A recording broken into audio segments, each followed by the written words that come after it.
Cease fire के महज 3 दिन बाद ही इजरायली सेना ने हिजबुल्लाह पर जबरदस्त हमला किया है।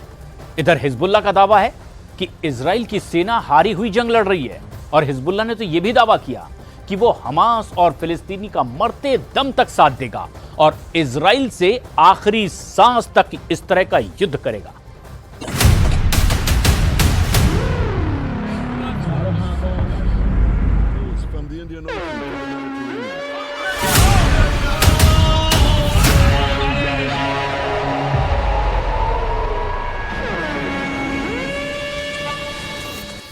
हिजबुल्लाह पर हमला, इजराइल का सीज फायर युद्ध जिसका डर था वो शुरू हो चुका है। हिजबुल्लाह और इजरायली सेना के बीच फिर से जंग छिड़ गई है।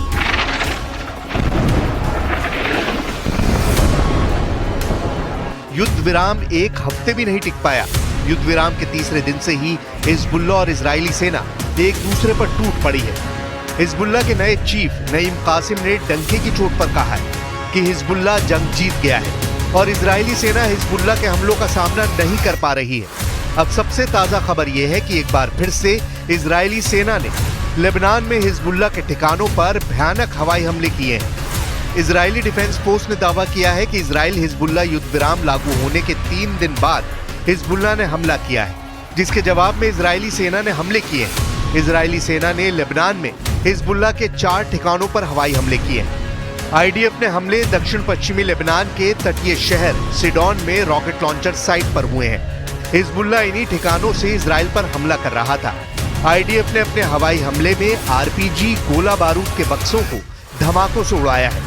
इजरायली एयर स्ट्राइक में एक 7 वर्षीय बच्चे की मौत हुई है, जबकि कुल 6 लोग घायल हुए हैं। दावा किया गया है कि तैबे जल परियोजना पर तोपखाने से गोलाबारी की गई।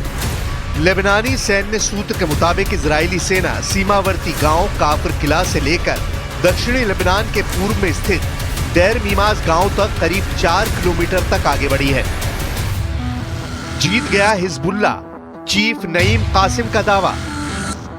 इस जंग के दौरान इजरायली सेना ने लेबनान में हिजबुल्लाह के ठिकानों पर कई एयर स्ट्राइक की।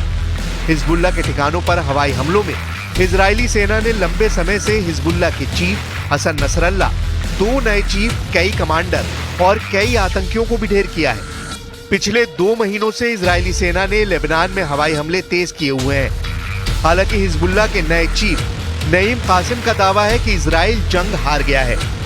रॉयटर्स के मुताबिक हिजबुल्लाह के नए चीफ नईम कासिम ने दावा किया है कि हिजबुल्लाह को इजराइल पर जीत हासिल हुई है और ये 2006 में हुई जीत से भी बड़ी है।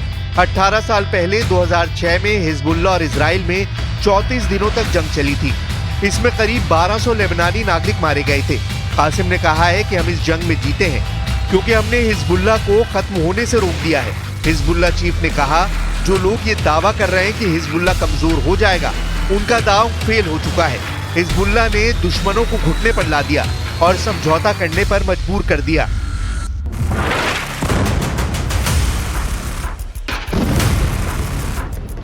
पिछले साल से चल रही हिजबुल्लाह के खिलाफ जंग में पूरे लेबनान में आतंकी संगठन के 12,500 ठिकानों पर हवाई हमले हुए। इन हवाई हमलों के जरिए इजरायली सेना ने हिजबुल्लाह की हमला करने की क्षमता को बेहद कम कर दिया। बड़ी संख्या में उनके हथियार नष्ट कर दिए, उनके कई अहम यूनिट्स को तबाह कर दिया, उनके ज्यादातर व्हीकल्स को तहस नहस कर दिया। इस तरह इजरायली सेना ने आतंकी संगठन हिजबुल्लाह को इस जंग के दौरान बर्बाद कर दिया। दावा किया जा रहा है कि इजरायली सेना ने हिजबुल्लाह के 4000 लड़ाकों को मार डाला है, लेकिन हिजबुल्लाह के ताजा हमलों से साबित हो चुका है कि हमास और हिजबुल्लाह जंग किसी भी कीमत पर नहीं रोकेंगे। जरा देखिए गजा में क्या चल रहा है। जरा इजरायली सेना के लड़ाकू हेलीकॉप्टर से हमले का ये वीडियो देखिए। 8 महीने में 8वीं बार मध्य गजा में अल-अक्सा अस्पताल के परिसर में बम और रॉकेट बरसाए जा रहे हैं। आप इस वीडियो में साफ देख सकते हैं कि दीर अल बलहा में अल-अक्सा अस्पताल के बाहर लोग हमले होते ही बदहवास होकर जान बचाने के लिए भाग रहे हैं। इजरायली हेलीकॉप्टर की गोलीबारी से जोरदार धमाकों की आवाज सुनाई दी है। मौके पर मौजूद लोगों का दावा है कि इजरायली सेना ने फिलिस्तीनी चिकित्सा अधिकारियों के टेंटों पर हमले किए हैं। मध्य गजा में हुए इस हमले में साफ देखा जा सकता है कि तंबू जल रहे हैं और बड़ी तादाद में लोग मारे गए हैं। लोगों ने दावा किया है कि इस हमले में कुल 12 लोग मारे गए हैं। 422 दिन की जंग, भूख से मर रहा गजा। पूरी गजा पट्टी में हो रहे हमलों पर ना तो कोई सवाल पूछने वाला है और ना ही कोई जवाब देने वाला। हालात बद से बदतर हैं। जरा ये वीडियो देखिए। भूखे फिलिस्तीनी एक एक रोटी के लिए तरस रहे हैं। ये तस्वीरें गजा में दीर अल बलहा इलाके की हैं, जहां सैकड़ों लोग एक रोटी हासिल करने के लिए जुटे हुए हैं। भूखे पेट रोटी के लिए भयंकर धक्का मुक्की करते ये फिलिस्तीनी 422 दिन से ज्यादा की जंग में इतने ज्यादा बेबस और लाचार हैं कि कई फिलिस्तीनी भूख से मरने की कगार पर पहुंच चुके हैं। हैरानी की बात तो यह है कि हमास और फिलिस्तीनियों के हमदर्द बनने वाले कतर और मिस्र जैसे देश इस पर मुंह तक नहीं खोल रहे हैं। यहाँ रोटी की इतनी ज्यादा जरूरत है कि रोटी बनाने के लिए मशीनें तक लगा दी गई हैं, लेकिन इसके बावजूद हर किसी को रोटी नहीं मिल पा रही है। गजा की ये तस्वीरें दिखा रही हैं कि 422 दिन से ज्यादा की जंग में अब फिलिस्तीनी एक एक रोटी के लिए जंग कर रहे हैं।